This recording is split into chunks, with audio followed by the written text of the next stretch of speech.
gratitud, nuestro reconocimiento para el señor director general del Instituto de Altos Estudios Estratégicos y a todos ustedes que participan de este curso. Vamos a hacer una presentación hoy que creo que puede ser interesante desde el punto de vista del conocimiento de nuestra identidad, de nuestros orígenes, y vamos a hacer un recorrido en el tiempo para entender una de las dos patas no muy conocidas de lo que hace a nuestra identidad, a lo que somos nosotros los paraguayos en particular. Entonces voy a hacer un recorrido empezando por lo más remoto y de la información que hoy se dispone, información que yo después le voy a hacer llegar como para que cada uno de ustedes tenga en su archivo y pueda las veces que quiera revisar esto. Añeta Guaraní, Añeta Castellano, me acuerdo. Añeta Guaraní, ya.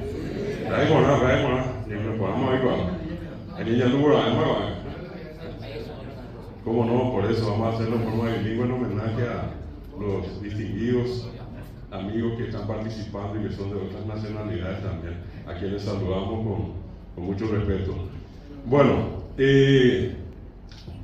una cuestión que seguramente en el mundo llama la atención, nos llama también aquí en un ambiente como este, de gente que tiene una alta formación, nos llama la atención como un idioma calificado como indígena, en algún momento inclusive discriminado, proscripto, prohibido, pueda estar presente hoy acá. Y puede ser motivo de una conferencia, una charla sobre este tema. Han pasado muchos años y el guaraní todavía continúa vivo. Y una cosa que a mí particularmente me llamó siempre la atención, sin tomar muy estrictamente el concepto de Darwin de la evolución de las especies, donde dice que sobreviven los más fuertes. Yo estudié en el colegio y conocí mucho de la historia del Imperio Romano. Cubrió toda Europa, Asia, África, una dominación tremenda, y resulta que hoy en este tiempo, 2000 años después, no está presente. El latín aparece de vez en cuando, obviamente, en la base de las llamadas lenguas neolatinas. Sin embargo, el latín como tal no es hablado, solamente, repito, en algunas circunstancias. La gente que estudia Derecho también, el Derecho romano, tiene que tener una base todavía en lo que hace a esa parte de la legislación expresada en los derechos, en el estudio de derecho romano, ¿verdad? Bueno, desde ese punto de vista quiero mencionarles lo siguiente, que a partir de la experiencia, voy a ubicarme un ratito acá para poder mostrarles algunas imágenes. Quiero ponerles un punto de partida inicial. Probablemente el censo va a confirmar, son datos que los que conocen el tema probablemente van a decir esto no cambia de la noche a la mañana con mucha facilidad. Ahí tienen ustedes la encuesta integrada de hogares, que es la que voy a poner acá. Disculpen. El año 2019 los datos fueron dados a conocer en mayo de 2020. 38,5% de la población de Paraguay sigue siendo monolingüe guaraní. Oye, guaraní me entera, guaraní mañonte. 38,5%, que si ustedes quieren multiplicar, redondear a un 40%, solamente para hacer el cálculo, somos aproximadamente 8 millones. 8 por 4, 32, 3.200.000 paraguayos diseminados a lo largo y a lo ancho de la geografía siguen hablando guaraní.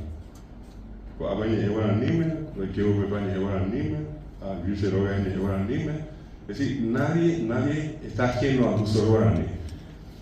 En este caso sí es interesante señalar que 38,5% tiene como única lengua el guaraní. El 30,6% siguiente habla los dos idiomas, es decir, es bilingüe. Y en ese caso entra también un elemento muy interesante que yo creo que todos ustedes tienen que saber. En lingüística, cuando se dan situaciones de bilingüismo, siempre hay una lengua dominante de las dos, y es la que se llama lengua materna. Yo soy guaraní hablante, nací en un medio, me crié en un medio guaraní hablante, y sepan ustedes que en la menor, allí a un paso que hay afuera de acá, lo primero que me sale más fácilmente es guaraní que castellano. Hablo bien castellano, hablo bien guaraní. Sin embargo, algo siempre me impulsa a guaraní. 28,5%, este es un porcentaje que aumentó, es exclusivamente hispanohablante, habla solamente castellano. Y en otros idiomas van a encontrar ustedes un 2,1, dentro de ese 2,1, 1,3% es población nativa indígena. Es población nativa. Y estamos hablando aproximadamente de 120.000 personas que son indígenas, entre ellos aquellos que hablan guaraní. En otro momento les voy a mostrar las diferencias que hay entre una comunidad y otra. Y esa diferencia de 1,3 en ese 2,1 es lo que corresponde a los inmigrantes extranjeros que viven acá y que siguen hablando sus respectivos idiomas. En la frontera tenemos el caso del portugués, tenemos el caso de los inmigrantes europeos, alemanes, ucranianos, tenemos el caso, por ejemplo, de los orientales, chinos, japoneses, coreanos, está también el caso del árabe. Son idiomas que se hablan también, repito, como minorías, pero se hablan en Paraguay. Este es un primer dato. Entonces, estamos ante la presencia, si sumamos acá 38 y 30, son el dato, sí, el dato da perfectamente para que nos demos cuenta, un 70% de Paraguay básicamente se comunica más guaraní que castellano. Sí, coronel. Coronel Richard Duarte Cursante. Señor profesor, ¿en qué se basan esos datos? Porque veo ahí que el guaraní dice 38,5%. Solamente guaraní hablan. Solamente. Pero el grado de analfabetización en Paraguay no es tan alto. Y creo que la mayoría va a la escuela, no creo que sea 38,5% que no hablan español. Así mismo es. Esa es la realidad, coronel.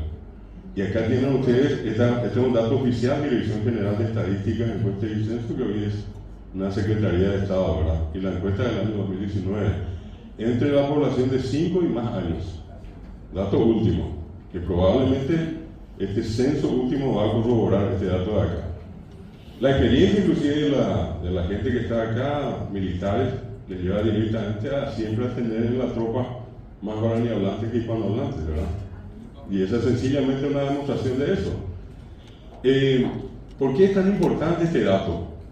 Antes de ir a la cuestión inicial que les planteé. Resulta que el castellano y el guaraní son dos lenguas distintas, son muy diferentes. Y a nosotros, los que hablamos, no nos cuesta expresarnos en uno o en otro idioma. Sin embargo, hay una gran diferencia entre ambos idiomas. Les voy a dar unas referencias para que tengan en cuenta. Un niño que en la casa escuchó guaraní y recién a los 5 años o 6 años fue a la escuela, desarrolló toda su actividad cerebral en guaraní. Y va a la escuela y allí se encuentra con el castellano. Yo pasé por esa experiencia y conozco demasiado bien. Yo nací acá en Asunción, viví 3 meses y luego mis padres fueron a un lugar bastante retirado, en Cazapá, que ni siquiera faltaba hasta hace poco, que es Yutí. Yo traía Yutí unos cuantos kilómetros, como si en el infierno, un poco más adentro otra vez. A BBC es guaraní, ¿entendéis? Por ahí hay curva. De vez en cuando mi abuelo me decía, hagan tricota en la escuela, pero tricota no es vigente, me decía. ¿Entendés? Yo vigente, la escuela bajata y cojan a seguir la gente. Y llega el momento en que justo una semana antes de empezar las clases, nos mudamos de nuevo acá, Fernando de la Mora, frente a lo que hoy día es la municipalidad. Anteriormente había una escuela, Manuel Domínguez, y a esa escuela me llevó, yo era famoso, abuela me fui con mi abuela, me anotó una semana antes ya que no me acuerdo la gente se vino. Después la gente no se. Llego el primer día de clase, mi abuela me hace sentar bien, pero en el primer asiento acá adelante me dicen, Nike, yo fui a primero, se meta Pepe, no. Y me dio unas indicaciones, van a entrar otros niños de tu edad, van a salir, van a formar la fila, van a entrar a Pepe Cota de Sarambia, hacen bata y que la niña nació, me decía, se meta Pepe. Primera indicación. Segunda, hoy que la que tengo y ya monotía. Esa fue la dirección que yo recibí. Y ya monotía, pero la señorita, la de mi profesora ni maestra, señorita. La pena poeta. Tal cual, salimos, entramos, mi cola Sarambí, se hicieron a Z mañana, se abre aquí y llegué. Primer punto superado. Segundo punto, hoy que la llamamos monotía a un yerperú, y la ninguna miserable palabra no entendí. A mañana ese yuru, ya se lo va a pasar. No le entendía nada. Y llegué al extremo en algún momento de rebelarme y decirle a mi padre, se ve iba a la escuela. Y mi padre me dio la santa solución, no sé qué hacerle 5 años y llegué a la escuela. Bueno, mucha gente pasó por esa experiencia. Yo aprendí con muchas dificultades el castellano. ¿Por qué? Porque 5 años de mi vida solamente hablo guaraní. Y el ejemplo que le voy a dar va a ser una referencia, como le dije. El que habla guaraní desarrolla la conjugación del verbo de una manera distinta al castellano. En guaraní, primero están los prefijos, se le dice, y son a, re, o. Yo digo a, después el verbo guatá, re, guatá, o, guatá. El verbo no cambia en guaraní, siempre va a ser guatá. Si es pucá, va a ser a, pucá, re, pucá, o, pucá. Pero la variación se da al principio, a, re, o, a, pucá, re, pucá, o, pucá. Y resulta que ese fenómeno en castellano se da del revés. En castellano la variación se da al final. Yo digo camin, o, camin, as, caminamos. Camino, camina, caminamos. En guaraní es con prefijo a, guatá, re, guatá, o, guatá. Y eso en la mente de un guaraní hablante crea estragos. No se convierte en una especie de bomba atómica acá y cuesta si es que no hay una metodología. Y la metodología es mostrar justamente este fenómeno a la escritura. Es diferente. El caso de, por ejemplo, conjugar en guaraní es mucho más fácil que en castellano. ¿Por qué? Porque si yo digo aguatar, aguatar, ya están presentes. Es simplemente el prefijo con el verbo. Pero cuando le agrego una terminación como curí, va al pretérito, digo, se, aguatacurí, re, guatacurí o guatacurí. Guatacurí no va a cambiar. Lo único que hay que seguir cambiando es a, re, o. En castellano va a ser caminé, caminaste, caminó. Una terminación por cada persona, por cada tiempo, por cada modo. Si yo voy a llevar ese mismo verbo al futuro guaraní, lo único que voy a hacer es agregarle ta. Y así, a, guatata, re, guatata, o, guatata. Es más sencilla la conjugación, lo único que yo tengo que recordar es a, re, o, ya, pro, te, o, el resto, ¿verdad? Otro caso interesante es que, díganme ustedes, ¿cómo diríamos en castellano Montpellier Vive? El nombre de esta canción, va a decir ya de castellano, Montpellier Vive. Acaban de darme la traducción exacta, pero ninguno de ustedes se percató de un fenómeno que solamente el que es bilingüe puede hacer. Ustedes me dijeron desde lejos. Y si yo les pregunto qué es Montpellier, ¿qué es? Lejos. Vive, desde. En guaraní hay posposiciones. Y como somos bilingües y sabemos que en castellano es incorrecto decir lejos desde, y hemos aprendido que se tiene que decir desde lejos, porque en castellano hay preposiciones, entonces decimos desde lejos. Si yo le digo ajaógape, ¿qué significa eso en castellano? Ajaógape. Voy a casa. Ajá, voy. Oga casa, PA. Voy casa A, dice guaraní. Nadie entre nosotros se dio cuenta de eso. Todos hablamos los dos idiomas. Probablemente esta sea la primera vez en que muchos de ustedes están escuchando esto y me van a decir, yo nunca supe. Por supuesto, pero hablamos correctamente, sin haber siquiera ido a la escuela a aprender. Hemos aprendido más en la calle, más en la casa, más en el vecindario. ¿Y qué hizo o qué hace en la escuela, el colegio, la universidad? Perfecciona su conocimiento. Pero la gente habla la lengua antes de ir a la escuela. Nadie fue a la escuela a aprender idioma. Otro ejemplo de lo más sencillo que tiene el guaraní. En guaraní, los adjetivos calificativos tienen una sola forma para ser expresados. Por ejemplo, ibate. que en castellano Ibaté puede ser alto, alta, altos, altas. Yo puedo decir Caraí, Ibaté, Cuña Caraí, Ibaté, Caraí, Cuera, Ibaté, Cuña Caraí, Cuera, Ibaté.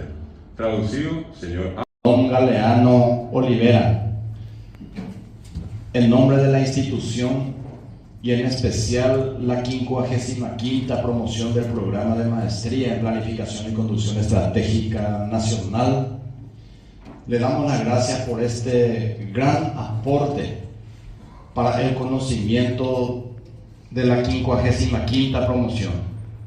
Y en representación, una cursante va a pronunciar las palabras de agradecimiento. Adelante, licenciada Villagrán. Muy buenas tardes. En nombre del señor Director General del Instituto de Altos Estudios Estratégicos, General de División Neri Torres Laconich, así como también del plantel académico, directivos, administrativos, docentes, y en especial de la 55ª promoción del programa de maestría en planificación y conducción estratégica nacional, le agradecemos los valiosos conocimientos compartidos que serán de gran utilidad en el planeamiento y conducción estratégica nacional. Como muestra y testimonio de nuestro agradecimiento, queremos hacer la entrega de este certificado de reconocimiento que reza lo siguiente: Presidencia de la República, Consejo de Defensa Nacional, Instituto de Altos Estudios Estratégicos. El Instituto de Altos Estudios Estratégicos otorga el presente certificado de reconocimiento al señor profesor Dr.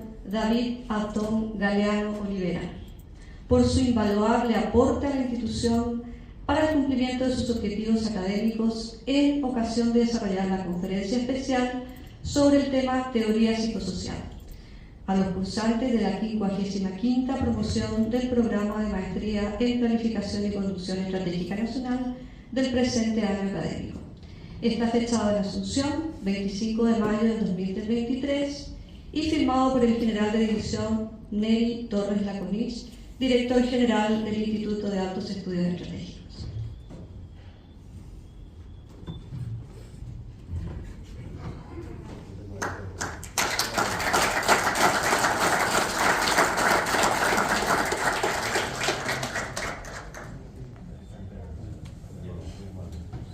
Muchas gracias.